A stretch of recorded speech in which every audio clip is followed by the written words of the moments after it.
የድርጅቱ ባለቤት ከቤቱ መውጣት ሳያስፈልገው ለሰራተኞቹ ደሞዝ መክፈል አስችሎታል።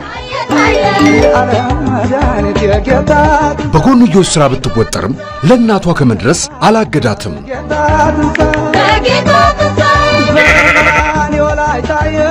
ያለበት ቦታ ሩቅና ለባንክ አገልግሎት ባይመችም የቤቱን ፍጆታ ባለበት ሆኖ አሟልቷል።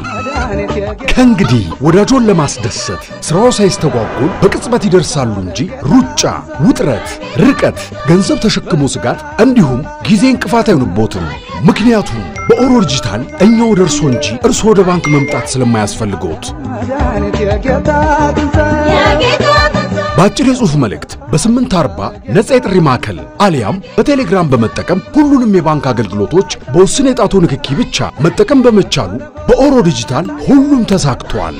መልካም የትንሣኤ በዓል። ኦሮሚያ ባንክ፣ የህዝብ ባንክ።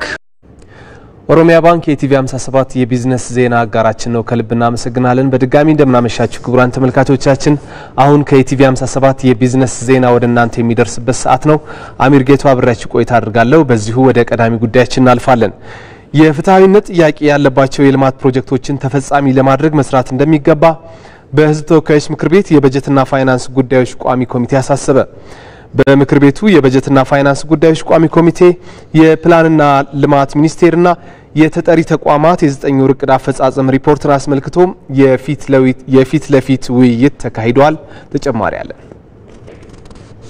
የህዝብ ተወካዮች ምክር ቤት የበጀትና ፋይናንስ ጉዳዮች ቋሚ ኮሚቴ የፕላንና ልማት ሚኒስቴርና የተጠሪ ተቋማትን የ9 ወር ዕቅድ አፈጻጸም ሪፖርት አስመልክቶ የፊት ለፊት ውይይት አካሂዷል። በመድረኩ የፕላንና ልማት ሚኒስቴር ያለፉት 9 ወራት ክንውን ሪፖርት ቀርቦ ከቋሚ ኮሚቴ ጥያቄዎች ተነስተዋል። በቋሚ ኮሚቴው ለቀረቡ ጥያቄዎች በሚኒስቴር መስሪያ ቤቱ ምላሽና ማብራሪያ ተሰጥቶባቸዋል። ሀገራዊ የተቀናጀ ስፓሻል እና የመሬት አጠቃቀም ዕቅድ ስርዓት ማረጋገጥ የሚያስችሉ ተግባራት ታቅዶ ያልተከናወነበትና ውጤት ማስመዝገብ ያልተቻለበት ምክንያት ለምንድን ነው? ተግባሩ ላለፉት አመታት በተከታታይ በእቅድ ቢያዝም ውጤታማ እንዳይሆን ያደረገው መሰረታዊ ምክንያት ምንድን ነው? የመሬት አጠቃቀምና የስፓሻል ዕቅድ ላይ የሌሎች ሀገራት ተሞክሮ ምንድን ነው የሚለውን በተለይ ከኛ ጋር ተቀራራቢ የሆነ የፌደራል ስርዓት ያላቸውን ሀገራት ለማየት ተሞክሯል። የተወሰኑ ክልሎችን ሳምፕል በመውሰድ በመሬት አጠቃቀምና በስፓሻል ፕላን ላይ ምን አይነት የአቅም ሁኔታ አለ፣ ምን እየተሰራ ነው የሚለውን ጥናት ለማጥናት ሞክረናል ማለት ነው። ቀጣይ ስቴጋችን የሚሆነው ምንድነው? አጀንዳው በየደረጃው ሴት መደረግ አለበት። አመታዊ የማክሮ እና የዘርፍ ልማት ዕቅድ አፈጻጸም ሪፖርትን ከሚመለከታቸው ባለድርሻ አካላትና ከፌደራል መንግስት መስሪያ ቤቶች ጋር በስፋት ውይይት የተደረገ መሆኑ የተገለጸ ቢሆንም በውይይቱ ምን ውጤት እንደተገኘና በዋና ዋና አመላካች ነጥቦች ማክሮ ኢኮኖሚ ያለበት ሁኔታ ምን እንደሚመስል በተላከው ሪፖርት በደንብ ያልተብራራ ስለሆነ ተጨማሪ ማብራሪያ ቢሰጥበት። የመንግስት እቅድ የሚከወነው በፕሮጀክት በመሆኑ ፕሮጀክቶችን ተከታትሎ የተሻለ እንዲፈጽሙ በማድረግ የኢትዮጵያ ኢኮኖሚ በዚህ አመቱ ሲጀመር የታቀደለትን 8.4% በላይ ሊያሳካ እንደሚችል የ9 ወሩ አፈጻጸም ዋና ዋና አመላካቾች እንዳሳዩ ማንሳት ፈልጋለሁ። ከዛ በተጨማሪ ግን ከፊስካል ለምሳሌ ከገቢ አኳያ ብንመለከት ገቢ ነው ወደ 500 ቢሊዮን ብር በላይ በማሳካት በ9 ወሩ ከአምናው እንግዲህ ከ75% አካባቢ የሚሆን ጭማሪ ያለው ገቢ ማሳካት ተችሏል። ከእቅድ አኳያ 100% ገቢን ማሳካት ተችሏል።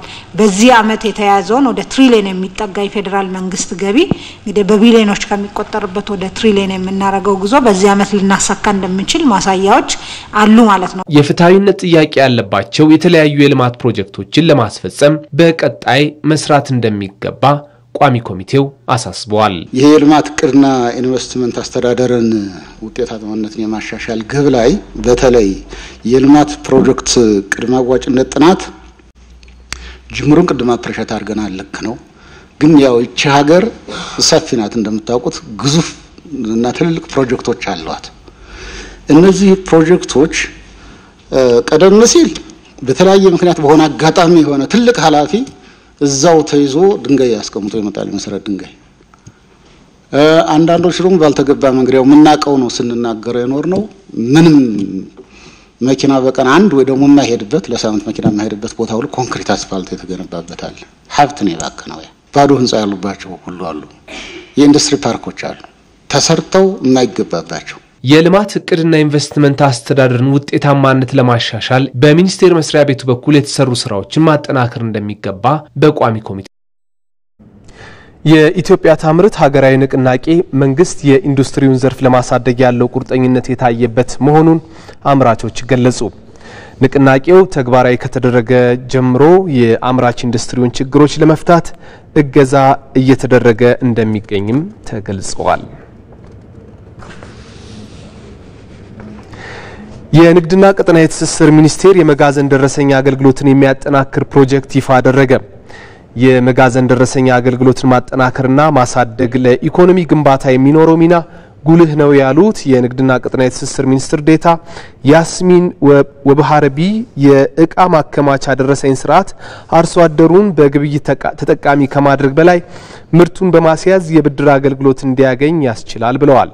ባለፉት 5 ዓመታት 141 አምራች አርሶ አደሮች ከ2.2 ቢሊዮን ብር በላይ ብድር ተጠቃሚ መሆናቸውን የጠቀሱት ሚኒስትር ዴታዋ ከግማሽ ሚሊዮን ኩንታል በላይ በማስያዣነት ጥቅም ላይ መዋሉንም ተናግረዋል።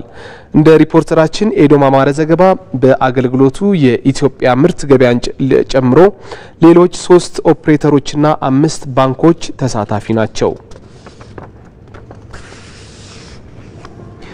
ወደ ውጭ ምንዛሪና ዓለም አቀፍ የግብይት መረጃችን ስናልፍ ዛሬ በኢትዮጵያ ንግድ ባንክ አንዱ የአሜሪካን ዶላር በ124 ብር እየተገዛ በ126 ብር ከ48 ሳንቲም እየተሸጠ ነው።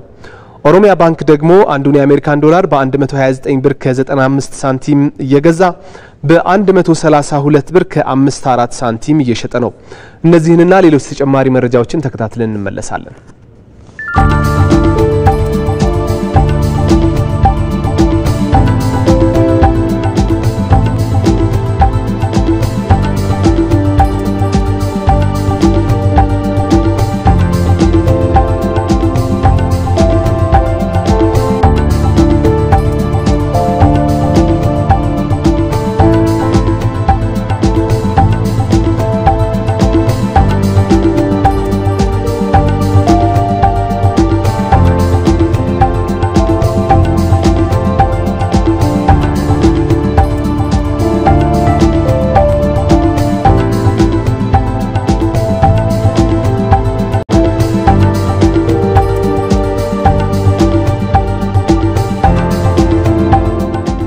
ክቡራን ተመልካቾቻችን የቲቪ 57 የቢዝነስ ዜና በዚሁ ተጠናቋል። ስለተከታተላችሁን ከልብ እናመሰግናለን። በያላችሁበት ጥሩ ምሽት ይሁንላችሁ። አልጌ ወዳንቺ ልመለስ።